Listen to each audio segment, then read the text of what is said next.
献上这心灵，诚实敬拜，在你同在里，负担和重担都交给你，在你脚前哭泣，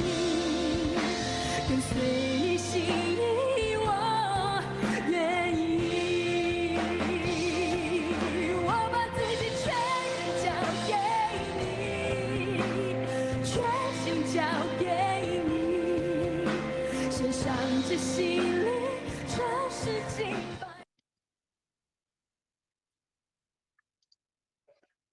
各位弟兄姐妹，大家早安平安。我们要来进入《使徒行传》第23天的共读。今天早上邀请翠芬长老来带领我们大家做开始的祷告。好，我们一起祷告。谢谢天父，早晨醒来，我们要以感恩的心迎接新的一天，新的恩典，也要领受圣灵新的恩膏，新的带领。求主赐我们警醒敏锐的心，在每个决定踏出的每一步，都跟随圣灵的引导。我们这样子祷告，奉主耶稣基督的名求，阿们。阿们，谢谢。我们昨天从《使徒行传》的第15章，那看见教会遇到激烈的争执和辩论。好，那透过耶路撒冷教会的讨论、开会，还有决定，透过属灵权柄的遮盖，好让大家有个方向。那在辩论当中，需要有充分的来陈述关于各样的证据或是见证。人证、物证、事证、心证，那一切都是为了要来更加显明上帝的作为。那在讨论当中，不论是辩论、议论、讨论，那到最后的结论，也都是圣徒和圣灵一起同工的过程。那在整个开会的结果，目标是要结出一个圣灵的果实，能够造就、安慰、劝勉，还能够来宣扬福音。那我们今天要来看在第4布道旅行之后。他们透过耶路撒冷会议，把议决带到各安提阿还有安提阿一带的教会。那我们今天要来进入是保罗的第2次的传道旅程。那我们要先请翠芬长老带我们来读15章的36节到41节。过了些日子，保罗对巴拿巴说：“让我们回到从前传布主道的各村镇去，看看信徒们的情况。”巴拿巴想带约翰、马可一起去，可是保罗不同意，因为前次他不肯留下来跟他们一起工作，在庞菲利亚离开了他们。他们两人为了这件事剧烈地争执，终于分手。巴拿巴带着马可坐船到塞浦路斯去，保罗却选择希拉。蒙信徒们把他们交托在主恩典的眷顾中后，也离开了。他走遍了叙利亚和基利家，兼顾各地教会弟兄姐妹们的信心。好，谢谢。那保罗第1次布道旅行，好，时间大约是45到47，或是46到48，好，大概2年的时间。那第2次布道旅行是在主后的49，好，因为是在耶路撒冷会议之后。那保罗他在耶路撒冷会议之后，虽然带了这一封的议决的信，好，到了安提阿好一带的教会，好，去叙利亚还有基利家。跟这些外邦的弟兄姐妹来报告好消息，不用成为犹太人才能够做基督徒，或是成为基督徒一定要成为犹太人。但是保罗在这边也提出，主动提出想要到过去宣扬主道的各个城，来看看各教会信徒的情况。那在这里为了巴拿巴想带他的表弟约翰、马可一起去。但是保罗反对，那这里有提出反对的原因，因为他上司不肯留下来跟他们一起工作，在庞菲利亚离开他们，就是他们第1次布道旅行，去到塞浦路斯，然后到了比西底的安提阿的时候，那马可就回去耶路撒冷。那为了这件事情呢，39节说2个人起剧烈的争执好，那原文就是这个意思，就是吵得非常的凶，好，或是一个歧视的歧见就是意见分歧，而且是极端的歧见，甚至到一个彼此分手。好，那这里写终于最后是分开。那这也造成好像前面有个教会的工作是让大家意见很分歧的，到底要不要接受割礼这件事情。那透过开会，大家有个共同的合一的决定。但是开完会，应该是要更进一步的，在合一的基础上面，往前。结果在这个地方，居然为了约翰马可的事情，那他们分道扬镳。那这也是巴拿巴在使徒行传从第4章出现，一直到这里15章，那巴拿巴后面就没有出现。那反倒是约翰马可还会，虽然没有在使徒行传出现，可是在保罗的书信，特别是保罗最后一封信提摩太后书，那也是离这个第2次布道旅行大概还有20年、19年的时间，18、19年的时间。那还有告诉保罗在罗马的狱中还写信给提摩太，跟他说要把马可带到罗马来，因为他对他是有益处的。所以也因为这样，我们还好在教会史上没有留下一个悲剧，就是保罗和巴拿巴变成一个分裂，那甚至感情不好，没有，因为这个中间的主要人物约翰马可其实到后面的保罗的宣教上还是对保罗很有帮助的。那巴拿巴呢就带着马可坐船往塞浦路斯，那保罗就选择希拉。昨天我们34节有提到这个希拉和那个犹大，那后来希拉是选择留下来，所以这时候保罗就带着希拉，一个是往海上，一个是往路上。那后来这个巴拿巴呢，在历史上的记载，他是去了塞浦路斯传道，那在塞浦路斯的殉道，在撒拉米，所以有巴拿巴的纪念教堂。那但是这里呢，是这个使徒行传的作者路加呢，就把这个焦点放在保罗的身上。41节他们就走遍了叙利亚、基利家，兼顾各地教会。那接下来我们进入16章，请崔分长带我们来读1到5节。保罗来到特庇和路斯德，在路斯德有一个门徒，名叫提摩太，他的母亲是犹太人，也是信徒，父亲是希腊人。在路斯德和以哥念的信徒们都称赞提摩太。保罗要带他一起走，就替他行了割礼，因为这一带的犹太人都知道他的父亲是希腊人。他们经过那些村镇，把耶路撒冷的使徒和长老们所定下的规例交给他们，吩咐他们遵守。因此各教会在信心方面得以坚固，人数也一天比一天多起来。好，那我们在16章我们会看到进入使徒行传会增加很多的地名，有一些是我们之前有提到，有一些是开始从这一章增加很多的地名。那保罗他回去过去从前第一次传道的地方，特别是特庇还有路斯德，那他在路斯德被人家当作神明来拜，那但是呢拜完之后又把他用石头打死，快要打死。那他又到了特庇，来在那边建立了教会，那劝勉这些特庇的门徒进入神的国要经历许多的艰难，也在特庇来设立了长老，那透过禁食祷告，所以他又回过来，那所以这个地图上可以看到特庇的地点，那在过去就是路斯德，所以他们第四布道旅行的方向是相反，是由西到东，那第2次是由东到西，往所谓的西边来走。那所以他们先到特庇，再到路斯德，那又来到了以哥念。好，那在以哥念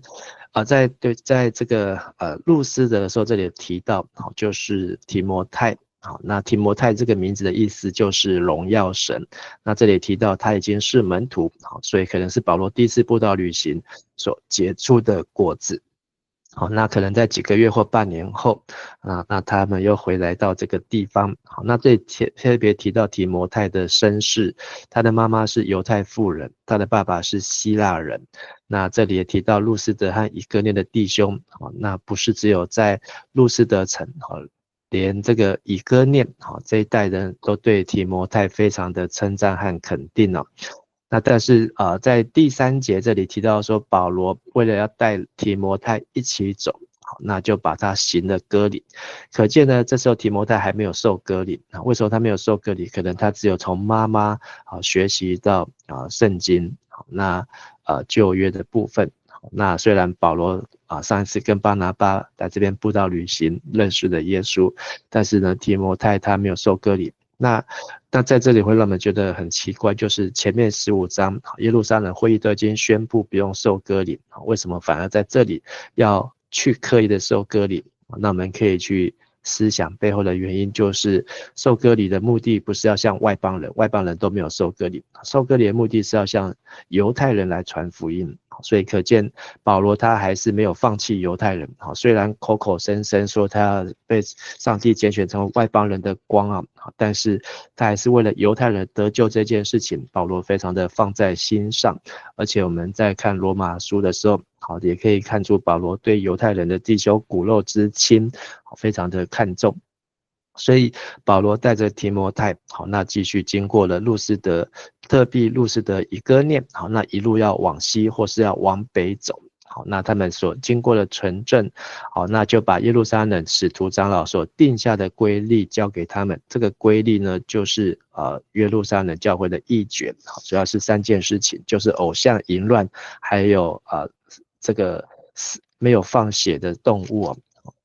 那各个教会呢，所以这些教会呢都已经是成立的，不论是特庇或是路斯德或是以哥念，而且人数也继续的增加起来。好，那接着再请翠芬长带我们来读第6节到第10节。他们取到弗吕加和加拉太地区，因为圣灵不准许他们在亚细亚省传布信息。当他们到了美西亚边界时，想进入庇推尼省，可是耶稣的灵禁止他们，于是他们绕过美西亚到特罗亚去。当天晚上，保罗得到一个异象，在异象中，他看见一个马其顿人站着恳求他说：“请到马其顿来帮助我们。”保罗一有了这个异象，我们立刻准备往马其顿去，因为我们知道上帝呼召我们去传福音给当地的人。好，谢谢。那他们来到了弗吕加和加拉太。好，那弗吕加的地点是在比西底的安提阿，那也就是保罗第一次布道旅行，从萨拉米到帕佛，然后穿过居比路，来到了庞菲利亚，然后来到比西底的安提阿，可以说是第一次布道旅行的最西端的地方。那弗吕加它是一个省份，那弗吕加的意思是指不毛之地或是枯干干燥的地方。好，那是在罗马帝国的亚细亚省的一带。好，那在今天土耳其的中部，是土耳其重要的中部的地区，那有许多山，而且海拔都在1400公尺左右的高原。那弗吕加呢，也是一个古老的国。好，那里面有马其顿人、高卢人。好，那弗吕加的土地肥沃，出产牛羊。好，那这个有区内有几个城市，比如说比西底的安提阿，和叙利亚的安提阿是不一样。那还有里面还有哥罗西，哥罗西书的哥罗西，老底嘉，启示录7间教会的老底嘉。好，那这些城呢都在弗吕加里面。那这些地区也有许多的犹太人。好，那到了第3世纪的时候呢，弗吕加地区这个省份呢，都已经基督教化。那在今天的弗吕加呢，好，那有几个著名的地点，好，观光的景点，好，比如说这都很特殊的地理造型，好，地理的这个特色，好，比如说有仙女烟囱，或是有很多的100年的历史洞穴、教堂或是岩石的墓穴等等，好，那也是观光客好会喜欢去参观的地方，好，是在弗吕加省。那他们去到了弗吕加和加拉太，好，这句话呢，好，就是16章的第6节。好，那这个地方呢，好的解释就会产生了有这个南加拉太和北加拉太的说法。那北加拉太的说法是说，这句话是说保罗经过弗吕家和加拉太省，好，这一带的地方，好，所以我们可以看到弗吕家省、加拉太省，好，那就会画这条线，好，就是他们从特庇路斯的以哥念来到了比西底的安提阿，进入了弗吕家，还有加拉太，所以这个又往东，好，那好像变成一个倒 S 型的形状。好，那就是进入了加拉太，好，那这是往北走的意思，那就是北加拉太。好，但是有的圣经学者认为，好，他们经过了弗吕家、加拉太一带的地方，是指弗吕家跟加拉太的接壤的地方，好，就是中间这个地方，所以他们并没有真的去到加拉太。意思就是说，他们没有又往东又往北这样的走，好，他们就是从特庇路斯的以哥念安提阿，好，然后往弗吕家沿着这个边界往上，好，那可能要是往北走，好，可能要往庇推尼的方向来走，好，那这种说法是属于南加拉太，好，南加拉太说法，好，他们只有经过南加拉太的地区，好，那这个两种说法呢都有，好，都有人支持。好，所以北加拉太就是走到红色箭头的地方，南加拉太就走到蓝色箭头的地方啊。那他们除了经过了弗吕家、加拉太，到了美西亚，好，所以前面这个地方哈，因为路加没有叙述太多，好，所以这个资料不足，好，所以会有南北加拉太的说法。但是好，总之他们是来到了往西，到了美西亚省，所以这一次的布道旅行呢，又往西推进。上一次是到比西底安提阿，这一次往西经过了弗吕家，然后又经过了到了美西亚的边界，所以就是弗吕家跟美西亚的这个交界处啊。原来是想要往北庇推尼的方向去，好，那这个美西亚的意思呢？好，美西亚这个省份，好，这个省份的意思就是潮间带的植物，好，潮间带的植物，好，所以它可能有很多的潮间带的植物。那他们想要往庇推尼是往北啊，好，那这北呢就可以一路到拜占庭，好，那可以可能往俄罗斯的方向去。那这个庇推尼，好，这个地名的意思呢是指猛烈的撞击啊，庇推尼，好，是指激流或是猛烈的撞击啊。好，那这都是属于欧亚两个陆上交通的要道，好，也是自古的军家必争之地啊。好，所以他们来到了这个非常重要的地带。好，但是呢，在这里第7节呢，却提到说，他们本来往北，可是耶稣的灵却不许。好，那这是圣经唯一提到耶稣的灵，不只是在使徒行传，也是圣经唯一用这样的形容。好，那其实它指的就是指圣灵，所以因为这样子呢，好，路加留了这句话，让我们可以把圣灵、耶和华的灵、上帝的灵、耶稣的灵，好，那都可以把它视为是同一位，好，那三位一体的灵。那因为他们怎么样被不许不晓得，好，但是因为他们跟圣灵有很密切的关系，好，所以他们知道这个不是圣灵要带领他们，所以他们只能够一路往西一路往西，然后下特罗亚，好，就穿过美西亚，直接来到了最西边的特罗亚。好，那特罗亚呢，好，那这个就是指这个城的意思就是特洛伊人，好，特洛伊。好，所以特罗亚就是特洛伊人的地方，好，那就是在靠海的地方，好，也是亚历山大大帝的4王安提古，好，在主前300年就所创建的城，好，那这个荷马史诗当中讲到了特洛伊城，好，那就是在这里，那距离欧洲的菲利比大概有210公里，好，那所以已经离安提阿，好，离这个保罗他们出发的地方就越来越远了。那所以从这几节来看呢，就是他们本来是经过了弗吕家、加拉太，然后到了美西亚的边界，但是要从美西亚边界要上去庇推尼的时候呢，耶稣的灵不许他们往北，那他们就继续的往西直行，穿过美西亚，所以这里美西亚省也有几个城市没有提到，但是他们就一路向西来到了特罗亚港。那在到了特罗亚的当天晚上第9节，保罗在异象当中看到一个马其顿人，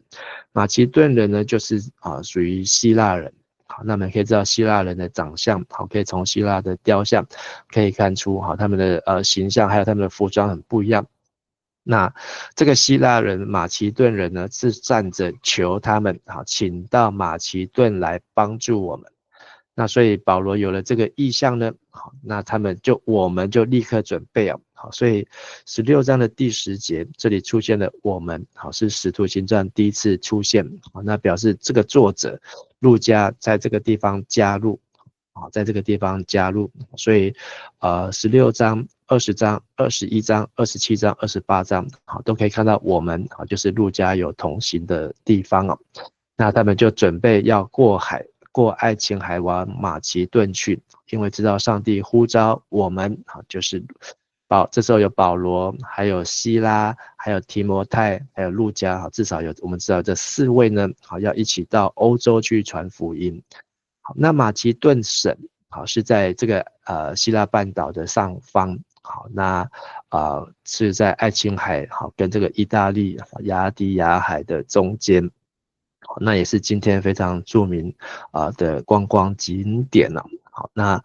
在上面有几个重要城市，好，就是腓立比、帖撒罗尼迦。好，那马其顿，好，也是这个当初希腊亚历山大大帝所得分封的几个的王国之一啊。好，那马其顿呢是可以看到这里的照片啊，是在今天的阿尔巴利亚和南斯拉夫的南边，好，里面有出产的木材、贵金属。好，那也是从希腊王腓力2世，好，在主前359年做王之后，开始形成的一个很大的王国。好，那亚历山大并吞的波斯帝国，好，就扩大了马其顿的疆土。那到亚历山大去世之后，好，希腊帝国就分为4个，其中一个就是马其顿。到了主前167年，好，被罗马所灭，好，那成为罗马的一省。好，那里面有罗马的军事大道，好，它要连接是从罗马意大利来的，好，那经过马其顿，然后呢再到往东去啊，好，所以一直贯穿到特罗亚，好，所以是东西方的桥梁，好，那也是亚细亚和这个欧洲好的这个交界。那所以这个地方这个地区呢，好，那对福音来讲，好，有很大的影响。好，那在这里有一个进入了欧洲，好，那我们看到在欧洲的第一群信主的人，好，跟欧洲的第一间教会。好，那最后再请崔分长带我们来读11节到15节。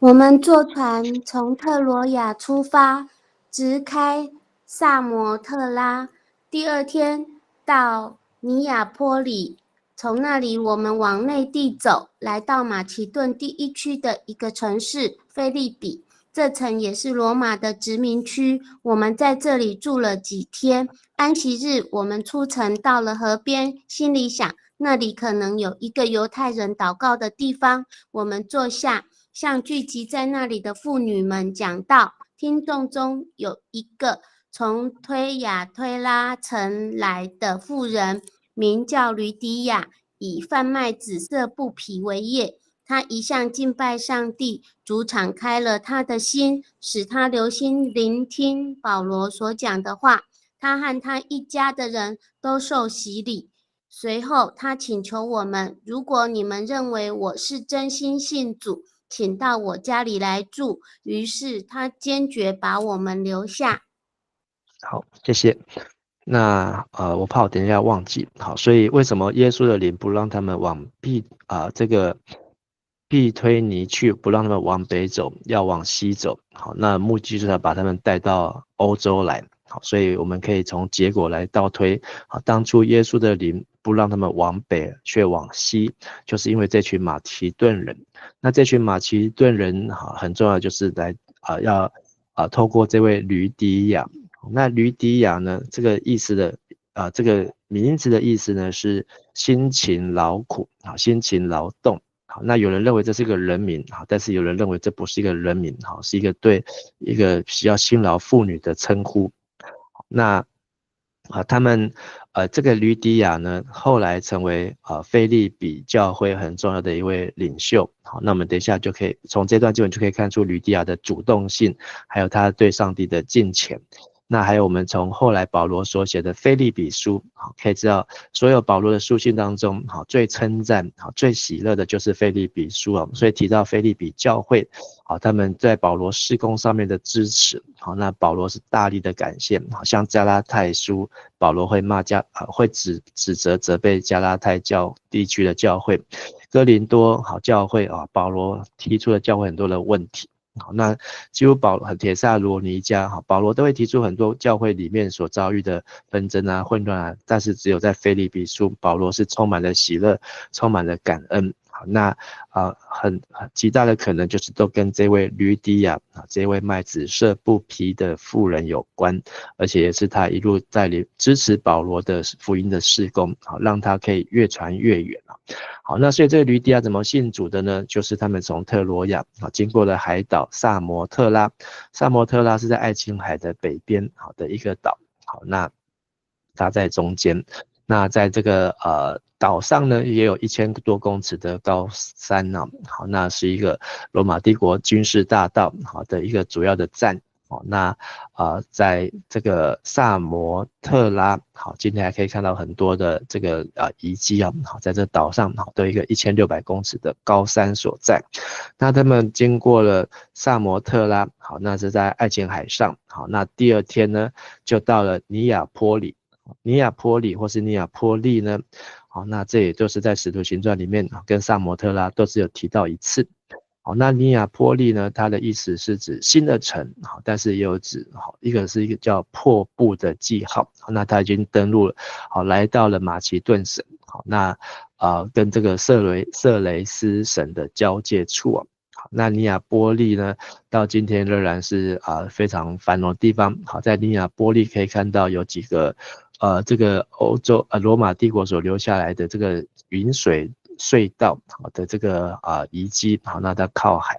那里面有一个保罗登陆的教堂，好，在最右边这张，好，那这教堂的外面呢，好，就有这个壁画，好，纪念保罗登陆欧洲，因为这里已经算来到了欧洲。好，那前面有3个大石块。那也据传是保罗曾经脚踩过的石块啊，那当然没有人可以去证实。那在这个教堂上面画的壁画呢，好，可以看到就是保罗从特罗亚，好，在特罗亚夜间看到了马其顿的异象。好，那这个刚好跟我们看的方向是相反，好，应该左边的这里是在东边的特罗亚，好，右边呢是在西边好的马其顿。那总之保罗好，他就在特罗亚看见了异象，马其顿人穿着马其顿的服装，好，然后站着请他们来帮助他们，好，意思就是说把耶稣基督的福音好能够带到这地方去，所以这些都不在他们原来的想象的范围之内。但是呢，保罗因为见了这异象，好，那就来到了欧洲，好，那来到了腓立比，好，那经过了尼亚波里啊。那腓立比这个城，我们会从腓立比书，好，那就会更熟悉，好，那就是马其顿王，好，所建的城啊，是一个殖民城，好，那它是主要在军事用途，好，那但是今天的腓立比呢，好，大部分都没有人居住啊，都成为一个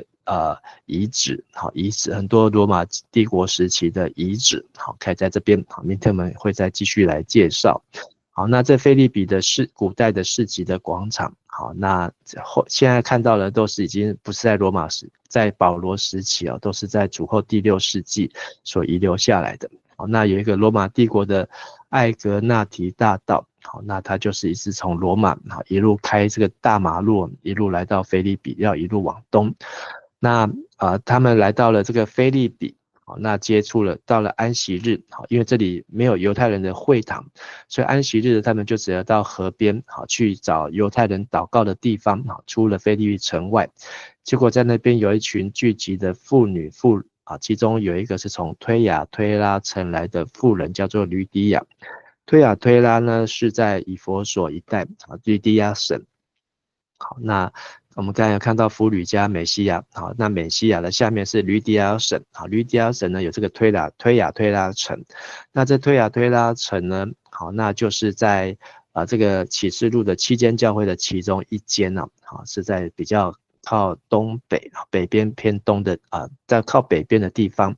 好，那这7个以弗所呢，好，都串起来是一个以弗所教会圈哦。好，那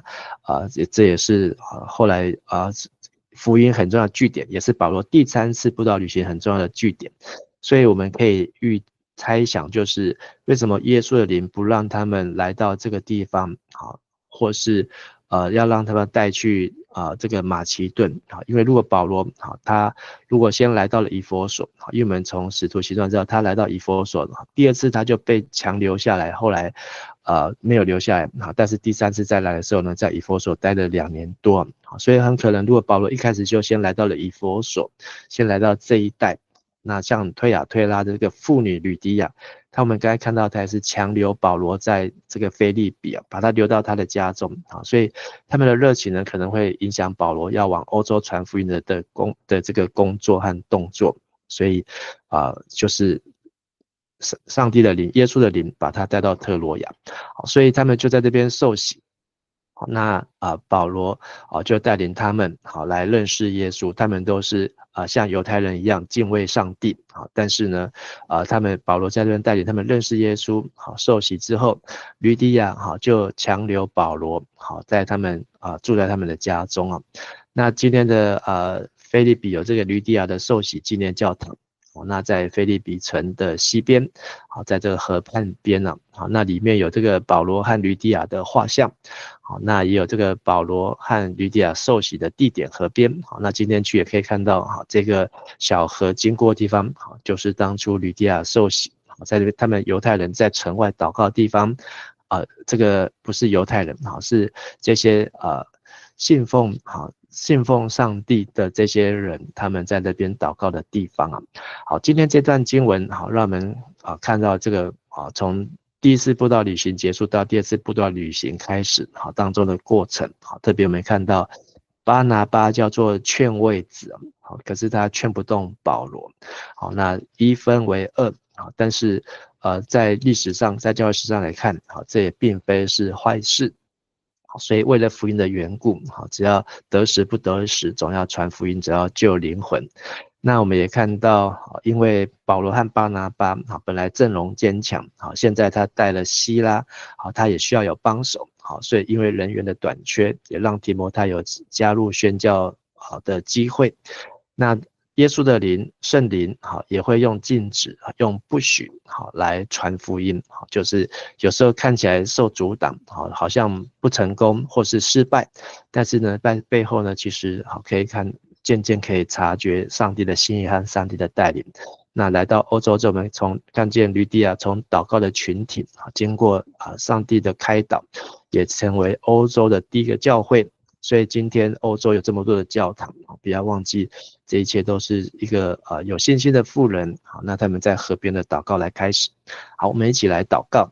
亲爱的天父上帝，我们感谢你，让我们能够透过线上的共读，也能够一起回到将近2000年前保罗、希拉、提摩太、路加他们一行人传福音的脚踪，也带领我们能够来看到今天我们人人所称羡的欧洲，是因着福音的进入，也让这个地方成为上帝的祝福的地区，也让我们不仅是羡慕，也让我们更加的羡慕是上帝你的话，羡慕的是上帝你的同在，让我们都能够学习成为使徒，能够来分享福音，分享好信息。虽然有时候我们在传福音的事上遇到困难或是遇到拦阻，但是我们知道一切都在上帝你在主导，愿你帮助我们都能够与圣灵来同工。我们这样子线上祷告祈求，都是奉靠主耶稣基督的名求，阿们。好，谢谢翠芬长老，谢谢大家，大家平安。谢谢牧师，平安，谢谢牧师，平安，谢谢。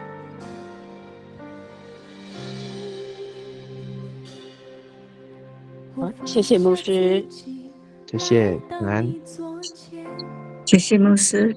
平安，谢谢。神灵降下平静我的心，在你爱里，天父你为我重新的生命，与自己分离，与我更靠近，相遇基督里，我放下自己，来到你左前。